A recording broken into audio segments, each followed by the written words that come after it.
እንግዲህ በዘመናችን ዕውቀት እንዲሁም መረጃ ከመቼውም ጊዜ በላይ በዝቷል አይደል? ግን ምን ይልዋል በዚህ ሁሉ መረጃ መሃል በጣም አስፈላጊ የሆነን ነገር የጥንት ጥበብን የረሳነው ይሆን?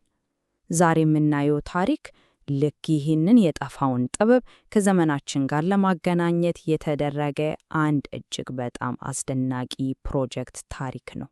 እስቲ አንድ ጥያቄ እናንሳ። በጣም አስፈላጊ የምንላቸው መጻሕፍት እንዴት ማንበብ እንዳለብን ብንረሳስ?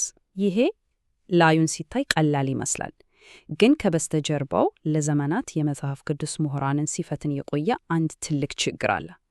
ዋናው ነገር ቅዱሳት መጻሕፍትን ማንበብ ብቻ በቂ ነው ወይስ በዘመናት ውስጥ የተፈጠረውን የግንዛቤ ክፍተትም ማጤን ያስፈልገን ይሆን? እናም ይህ ክፍተት ነው ወደ የጠፋ ውይይት የሚወስድን።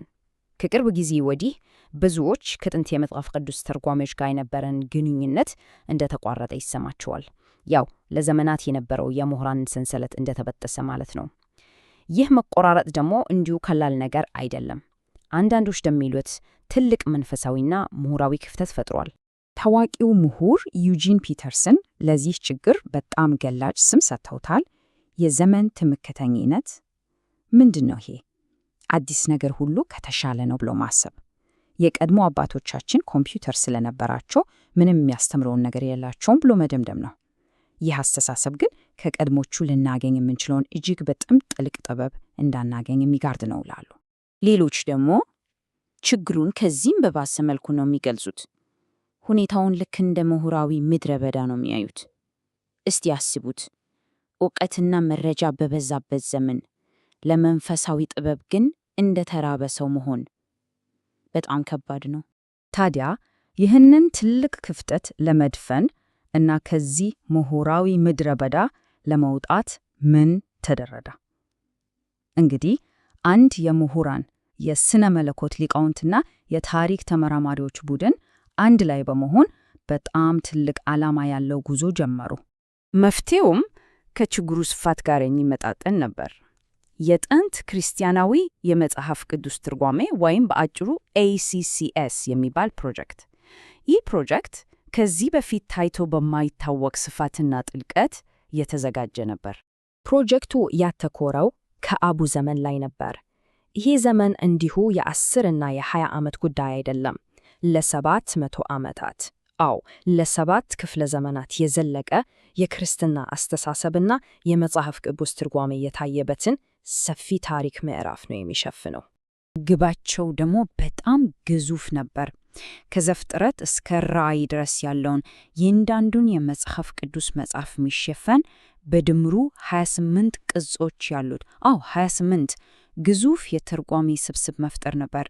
እናም ይሄ ሁሉ ልፋት ለምን ነበር? 3 ዋና ዋና ግቦች ነበሯቸው። አንደኛ፣ የክርስቲያን ስብከትን በቀድሞው የትርጓሜ ስልት ማደስ።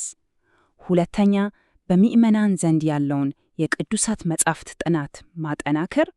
ሦስተኛ ደግሞ አዲስ የታሪክና የሥነ መለኮት ምሁራዊ ጥናትን ማነቃቃት። በቃ ለሁሉም ነበር ያሰቡት፣ ለቀሳውስት፣ ለምዕመናን እና ለምሁራን።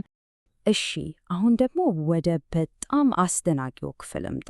ይህንን ማይቻል የሚመስል ተግባር የ700 ዓመታት ታሪክን መፈተሽ እንዴት ሊያከናውኑት ቻሉ? መልሱ በጣም የሚገርም ነው። የጥንቱን ጥበብ ከዘመናዊ ቴክኖሎጂ ጋር በማጣመር።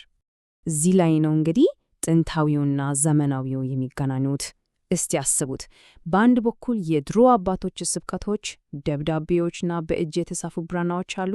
በሌላ በኩል ደግሞ ዘመናዊ የኮምፒውተር ፍለጋዎች፣ ዲጂታል የመረጃ ቋቶችና ውስብስብ የፍለጋ ዘዴዎች።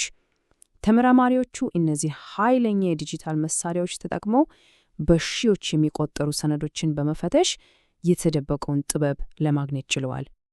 በእውነትም ይህ ፕሮጀክት ያለ ዘመናዊ የኮምፒውተር ቴክኖሎጂ ፈጽሞ ሊታሰብ አይችልም ነበር። አንድ ሰው እንዳለው ይህ ተከታታይ ሥራ እጅግ ብዙ ተመራማሪዎች ሰራዊት ሳይኖር ሊዘጋጅ ፈጽሞ አይችልም ነበር። ቴክኖሎጂ በሺዎች የሚቆጠሩ ተመራማሪዎች ሊሰሩት የሚችሉትን ሥራ ነው ያከናወነው። ሂደቱም በጣም ጥንቃቄ የተሞላበትና በደረጃ የተከናወነ ነበር። መጀመሪያ አዘጋጆቹ የታወቁ ትርጓሜዎችና ስብከቶችን ገመገሙ። ከዛ አንድ የምርምር ቡድን ለእያንዳንዱ የመጽሐፍ ቅዱስ ጥቅስ ዓለም አቀፍ ዲጂታል ፍለጋዎችን አከናወነ። በመጨረሻ የየቅጾቹ አዘጋጆች ከተገኘው እጅግ በጣም ሰፊ ውጤት ውስጥ በጣም ተወካይና ጥበብ የተሞላባቸውን አስተያየቶች በጥንቃቄ መረጡ። እናም የዚህ ሁሉ ታላቅ ፕሮጀክት የመጨረሻ ውጤት ምንድን ነበር? እንዲሁ የድሮ ጽሑፎች ስብስብ ብቻ አልነበረም። በፍጹም ከዚያም በላይ ነበር።